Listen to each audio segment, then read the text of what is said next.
On Square Media.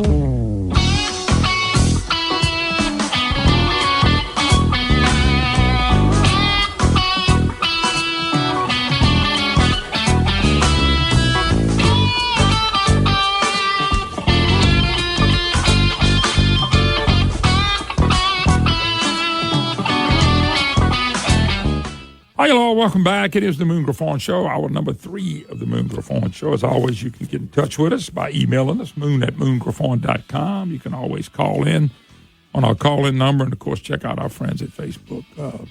To stay along the lines what we've been talking about a little bit this morning, we've asked Mr. Thomas Jipping to join us, Advanced American Freedom. Thomas, how you doing? I'm doing well. Thanks for having me. Well, have you, we're looking at Supreme Court's fairness in sports. Question to you, first of all. Did you get a chance to watch most of the hearing? I listened to most of it. It was the way they do oral arguments these days. It can take a very long time. This one lasted about 3 hours. But, yes, I did listen to most of it. And you probably got the gist of everything that was said. So after listening to what you do and probably reading and talking to other people, give me your overall perspective of where you think this is going. But before you do that, let's back up and tell people what the case is really about with biological males playing in female sports. And that's the biggest part of this case, I say, but you may have another decision on that. So let's back up. I think you're right about that. There's 27 states that have passed laws prohibiting males from participating in female athletics. Mm-hmm. And 2 of those, Idaho and West Virginia, got challenged, and those 2 cases were both at the Supreme Court yesterday. The lower courts ruled in favor of the plaintiffs, that is, the people who were challenging these laws. And so the Supreme Court has to decide 2 issues. One, do these laws violate a federal statute called Title IX that prohibits sex discrimination in education, or do these laws violate the Equal Protection Clause of the Constitution?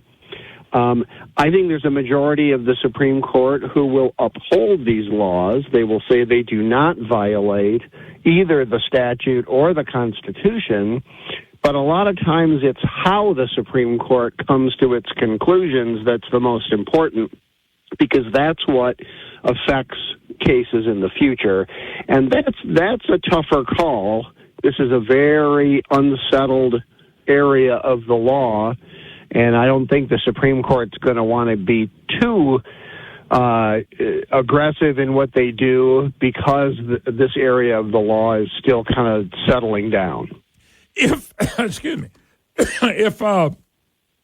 this goes like we all hope it goes, and it rules, of course, that females, you got to let the females play in the female sports and the males play in the male sports. You said it was 27 states. Does it only affect 27 states, or will it be the law of the land where you can't allow boys to go in girls' sports? Because we do have, especially when we get to college sports, we have crossover with. We got crossover with states playing states. Somebody from Louisiana playing somebody from California. You see what I'm saying? So how does the big picture look, or is that to be determined? Well, the Supreme Court's not going to decide the policy issue of whether allowing males to compete against females is a good idea. They're simply going to decide whether states may prohibit that. Okay. And I think they're going to say that states may. And so that also means that states, like the other 23, may allow males to play against females. So this is basically a lawsuit over whether states can make that decision. And I think neither federal law nor the Constitution step in and sort of take that decision away from state legislatures. I think they'll get the green light to decide how they want to handle this issue.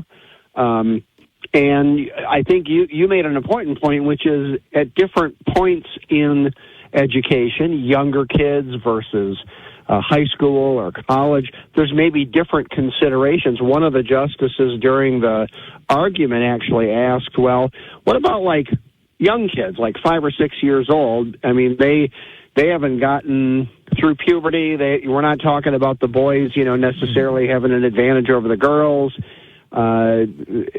Depending on how we decide the case, could this throw a wrench into those kinds of activities? So it really does depend on how the Supreme Court explains its decision, whether it's a really broad decision or one that's really focused on the kind of sports that's involved in these cases. One of the, speaking to Thomas Jipping, he's advancing American freedom. We're talking about the big court case, of course, allowing biological males to play in female sports. Title IX, all this stuff comes in when we're talking about this, because I noticed that the ACLU and some of the lawyers kind of backed off when they got to the question of sex. I'm not talking about having sex. I'm talking about sex as in boy or girl. And they kind of ran from having a definition of this. It kind of reminded me, I told our earlier guest, when Bill Clinton said, it depends on what the definition of is. And I fell out laughing at that, depending on what the definition of sex is. And I'm going, come on, man. You got, and I don't know where you are from a spiritual level, and I'm not trying to talk to you about that, but God's holy word calls it a man and a woman. And biological is a man and a woman. And it's always been a man and a woman. And now all of a sudden we got a problem with that? That blows my mind. As a Christian, I obviously believe believe that from a biblical or a spiritual perspective. The issue here is that when Congress passed Title IX, which was a few decades ago, did they have biological sex in mind when they put the word sex in that law? And the answer is absolutely yes. Okay. And, the Supreme Court isn't going to second guess that. And so, So why did the ACLU, and can I ask you, not to interrupt you, Thomas, but why did the ACLU run from that? Oh, no, that's not what we're talking about. Why did they run from one of the most important bases of the argument? They ran from it. Everything I read, and I didn't listen to it, it was more what I read. Well, they ran from it. They know what the vast majority of Americans know, and that is sex means sex. Yeah. Boys are boys, girls are girls, and that, they want to change that. They want the sort of revolutionaries in this gender sex area, they want to change that, but, they've got a big task ahead of them, because everybody knows sex is boys and girls. Sex is determined biologically. Yep. And so it makes a tough argument to try to go up against that. Well, my question to you is, here's their big chance to prove us wrong, and they ran away from the discussion. That's what blows my mind. They act like they got all these great arguments for this, and they don't. And when it comes to the Supreme Court, I would think if I was a Supreme Court justice, I would go, whoa, don't back up from this. This is what y'all want to talk about. You're not backing. I wouldn't have let them off the hook, is what I'm saying. I know Supreme Court justices don't do that, but I would have. The Supreme Court, I think that there are 6 justices on the Supreme Court who are basically conservative, and I think they all are satisfied with taking the law as it is.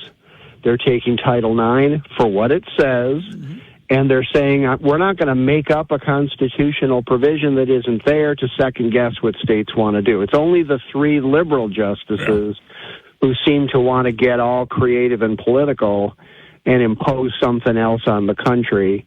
I think that's what they're going to do. There are other areas in this gender space that are also in the courts, whether it's, policies in public schools to try to transition children without their parents' knowledge, whether insurance, policies should cover all of this. This is a big deal. Parents. And what the Supreme Court does here will make a lot of difference. Parents and voters everywhere. I don't care if you're black or white.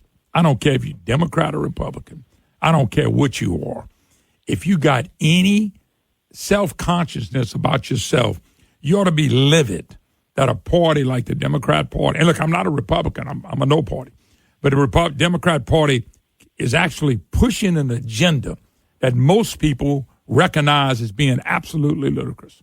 That's what I understand. And this ought to be a 9-0 vote, but to be 6-3 in America ought to make people realize what's going on in America, because this subject right here, I heard about this years ago. Mr. Jipping and Jipping. And what I did was I said, "Oh, that'll never happen. There's no way. I mean, that's crazy." But I'm watching it. I'm watching it happen. Yeah. A lot of things we used to think wouldn't happen are happening right in front of our eyes. But this issue doesn't belong in the courts. Nope. This issue belongs with the American people and the legislatures that they elect. And they should have the freedom to decide this based on their values. And I know what most people in the country would do if they can get the courts and the ACLU out of the way. Yeah, I would. If I was one of the parties, Republican Party, I'd make this such a big issue because it's a winnable issue. And when I say that, I want to clarify that it's a winning issue for people who do believe in Jesus. It's a winning issue for people that believe in science. It's a winning issue for people to believe how we multiply. I mean, it's so many ways it's a winning issue. For anybody to be taking his side, it actually looks like they're deranged. I mean, let me ask you a question. Go ahead. Yeah, go ahead. No, go ahead. No, I'm just saying, if you are dealing with the sports and kids, and I ask this question all the time because I've been saying it. They're trying to make it sound like this is a natural process. The internet, all these, just take blockers. You're not a boy, you're a girl, you're a boy. And yet, and as we deal with sports, I've seen men go into women's sports and absolutely dominate them. Can you give me one instant, if this was natural, and this is the way it can do it and go both ways, when will a woman go in a man's sport, 17, 18, college or professional, go, I'm a man now, and go kick their butts? When do we watch that if this is such a natural process? Because it's not a natural process. I saw an interview with Serena Williams, I know which one you're talking about. The world's best female tennis player. And she said herself, if I went up against somebody like Andy Murray, he would beat me hands down. Why? Because there are biological differences between men and women, and sports is where those differences really can show up the most. And, the fact is, countries around the world that really jumped on that bandwagon are pulling back. The research that we finally see that's being done is showing that, hey, men do have biological advantage when it comes to certain kinds of sports, and we ought to be honest and acknowledge that. Even people who you don't have to be a Christian. You don't have to take God's perspective into account to know what the facts are. We're told all the time by the left that we have to follow the science when it comes to climate, when it comes to all these other issues. Well, then let's do it. Let's follow the science. Let's follow common sense. And states that want to, we spent 50 years under Title IX. Title IX was enacted more than 50 years ago to protect women's spaces, to protect women's sports, to protect the integrity of this category of women, and to prohibit discrimination. And now the left is trying to destroy that, and we shouldn't let it happen. Thomas, hold on. I'm going to keep you for a few more minutes. Hold on. We take a break. Be right back.